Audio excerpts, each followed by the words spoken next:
యాడికి పోతుండవమ్మా? స్కూల్ కి నాన్న. ఈ రోజు ఈ స్కూల్ కు పోవద్దని మీ అమ్మ చెప్పలేదా? చెప్పలేదు. ఎందుకు వెళ్ళకూడదు నాన్న? మల్లమ్మా, దీనికి 1000 సార్లు చెప్పిన గుర్తుండి సావదు. ఒసే మతిమరు మల్లమ్మ, ఎక్కడున్నావే? ఏందయ్యా పెన మీద పోసిన ఉప్పులాక గట్ల రంతు చేస్తుండవు? ఇట్లా రద్దు చేయకపోతే నీ మగునున్న ఈ విషయం కూడా మర్చిపోతావు. గుర్తు చేసినావు కదా, ఇంట్లో పనులన్నీ గట్లనే ఉన్నాయి. ఒసే మల్లమ్మ, కొంచెం ఆగు. ఏందయ్యా నసబెట్టి సంపుతుండవు? ఏం కావాలి? ఈ రోజు దేవక్కి పూల పండ్లని చెప్పలేదా? నాకు పూల్ పనులేంటి నాన్న విచిత్రంగా? పూల్ పండ్లు నీకు కాకపోతే నాకు పెట్టిస్తాడా? పుస్తకాలు లోపల పెట్టి ముందు సీర కట్టుకోపో. నువ్వు కూడా అలా మాట్లాడతావేంటమ్మా? 2 నెలల్లో 10వ తరగతి పరీక్షలున్నాయి. అయినా నేను బాగా చదువుకొని కలెక్టర్ అవ్వాలి. నేను ఇప్పుడే పెళ్లి చేసుకోనమ్మా. కలెక్టర్ కావాలంటే చాలా పైసలు కావాలా బిడ్డ? గైనా నీవు కలెక్టర్ అయ్యి ఎవరిను ధరిస్తావే? ఒక ఇంటికిస్తే పోయేదానివి. నీకు పెట్టే పైసలు మీ అన్నకు పెడితే వాడు ఉద్యోగం చేసి మమ్మల్ని అందరినీ సాక్తాడు. చదివింది చాలు గాని ఇక మంజయ్. అదేంటమ్మా, ఇద్దరం మీ కడుపున పుట్టిన పిల్లలమే కదా. ఇద్దరిని అన్ని విషయాల్లో సమానంగా చూడకపోయినా కనీసం చదువు విషయంలో అయినా చూడండమ్మా. నేను బాగా చదువుకొని కలెక్టర్ కావాలని ఆశగా ఉందమ్మా. దయచేసి కాదనకండి. ఆడపిల్లంటే భారం కాదు, బంగారం అని నిరూపిస్తానమ్మా. చూడు బిడ్డ, నీవు 10 పాస్ అయితే పెళ్లి చేసుకోడంట నీ బావ గోపన్న. ఇంతకంటే పెద్దగా చదివితే నిన్నెవడు చేసుకుంటాడు బిడ్డ? లచ్చల కట్నం గెక్కనిచ్చి తేవాల. గాళ్ళ ఆస్తి మస్తుగున్నది బిడ్డ. నా మాట విని చదువు మాని బావను పెళ్లి చేసుకో. అయ్యో నాన్న, మనిషికి తరగని ఆస్తి చదువేనని మా సార్ వాళ్ళు చెప్పారు. చదువు అనే ఆస్తి ముందు ఏ ఆస్తి పనికిరాదు నాన్న. అయినా నన్ను 10 పాస్ కావద్దని చెప్పడానికి వాడేవాడు నాన్న? అలాంటి వాడిని ఈ జన్మలోనే కాదు, ఏ జన్మలో కూడా పెళ్లి చేసుకోను. ఏందే నోరు పెద్దగా చేస్తుండవు? 10 కూడా పాస్ కాక ముందే ఎదురు ములుగుతుండవు. ఇంకా పెద్దగైతే మా మాట వింటావా? పుస్తకాలు ఇంట్లో పెట్టి పోయి చీర కట్టుకోపా. అంతగా పెళ్లి చేయాలనుంటే అన్నయ్యకి పెళ్లి చేయండి. వాడు నాకంటే ముందే పుట్టాడుగా. హలో సిస్టర్, కలలు కనండి, వాటిని సార్థం చేసుకోండి మన దివంగత రాష్ట్రపతి అబ్దుల్ కలాం గారు చెప్పారు. నేను డాక్టర్ కావాలని కలలు కంటున్నా. నన్ను పెళ్లి ఊబిలోకి లాగి నా కలల్ని కలలు చేయొద్దు. నీకొక్కడికే ఉందా కలలుగానే స్వేచ్ఛ? నాకు లేదా? అమ్మాయిలకి కలలుగానే స్వేచ్ఛ ఉందో లేదో నువ్వే ఆలోచించుకో సిస్టర్. ఒకవేళ ఉన్న అమ్మనాలతోని సామరస్యంగా మాట్లాడుకొని పరిష్కరించుకో. బాయ్ సిస్టర్, కాలేజీకి వెళ్ళొస్తా. ఇది మంచిగా చెప్తే వినేటట్టు లేదు. పుస్తకాలకి ఇక్కడి నన్ను చంపిన పర్లేదు, నేను పుస్తకాలు మాత్రం ఇవ్వను. నేను స్కూల్కి వెళ్తా. మీ మామకు మాటిచ్చిన బిడ్డ, నా ఇజ్జత్ తీయకు. లోన్కి పోవే. అమ్మా వద్దమ్మా. హలో, ఫోన్ ఎత్తండి సార్. ఫోన్ ఎత్తండి సార్ ప్లీజ్.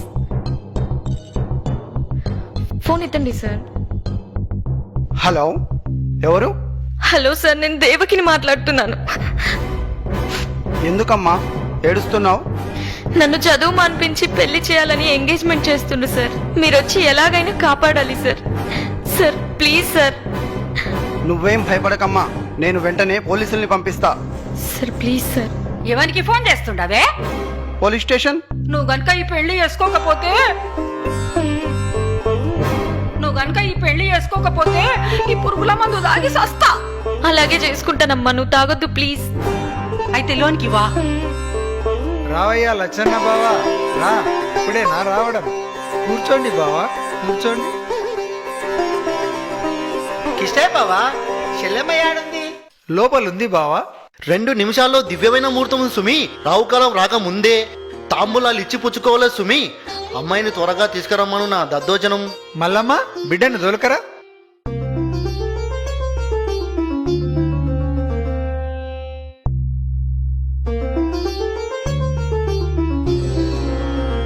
అమ్మాయి బేషుగా ఉంది.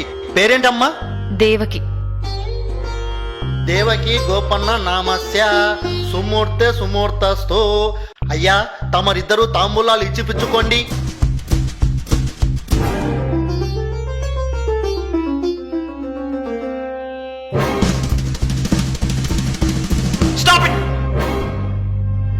కానిస్టేబుల్స్, వీళ్ళందరినీ జీపేకి ఇచ్చండి.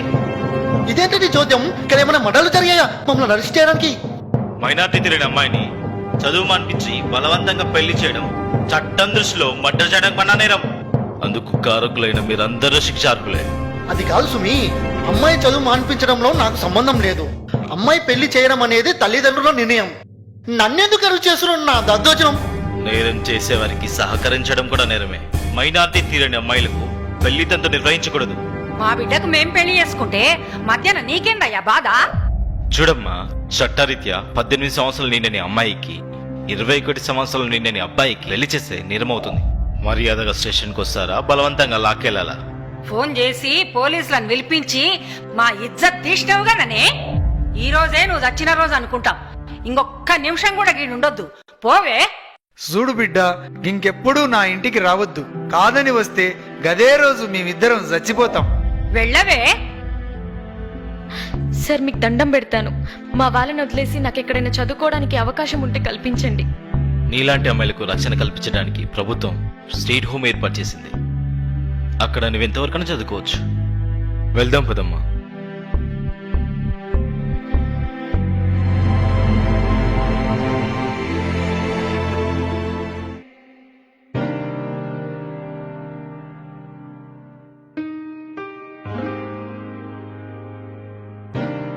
అయ్యా, కలెక్టర్ అమ్మను కలవాలయ్యా.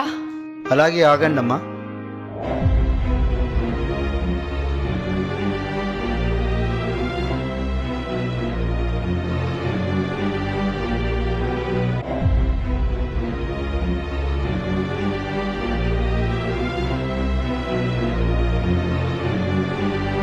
మేడం, మీ గురించి ఎవరో రైతు దంపతులు వచ్చారు మేడం.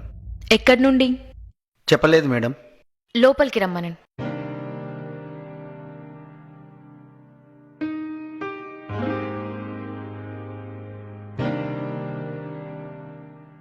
దండాలమ్మా. చెప్పండమ్మా. ఉన్న భూమినంతా అమ్ముకొని కొడుకును చదివించి డాక్టర్ను చేస్తే గాడింటికి వస్తలేడు. మేమే గాడింటికి పోతే కోడలు రాణిస్తలేదు. మెడవట్టి బయటికి దొబ్బింది.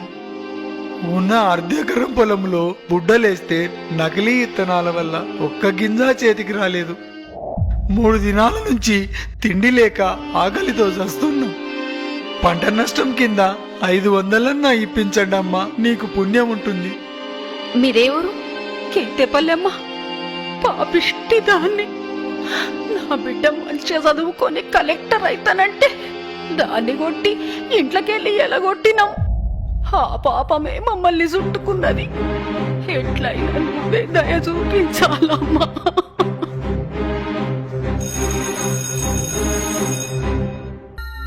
మేడం. ఆర్డీఓని రమ్మనండి. Okay madam.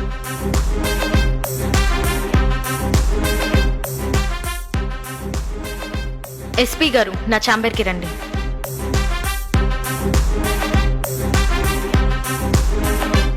Good morning madam.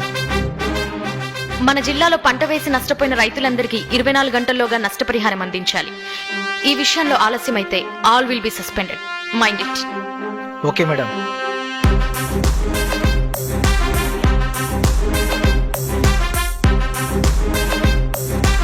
Yes madam. నకిలీ విత్తనాలమ్మే షాపులన్నిటినీ ఫైండ్ అవుట్ చేసి వెంటనే సీజ్ చేయండి. సంబంధిత వ్యక్తులని అరెస్ట్ చేయండి. Do it as early as possible. It's my order. Okay madam. చాలా సంతోషం అమ్మా. నిన్ను చూస్తుంటే మా బిడ్డనే చూసినట్టుంది. మీరు ఇంకొక సాయం చేయండి అమ్మా, మాకెవరూ దిక్కులేరు. మమ్మల్ని ముసలోళ్ళుండే దగ్గర గదేనమ్మా, దిక్కులేని వాళ్ళుండే దగ్గర మమ్మల్ని చేర్పించమని చెప్పమ్మా.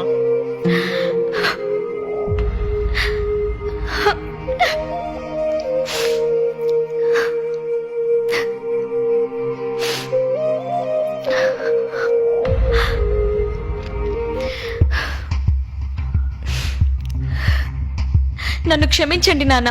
నేనుండగా మీరెలా దిక్కులేని వాళ్ళు అవుతారు? అంటే నీవు నా బిడ్డ దేవకమ్మవా? అవును నాన్న, నేను మీ కూతురు దేవకినే.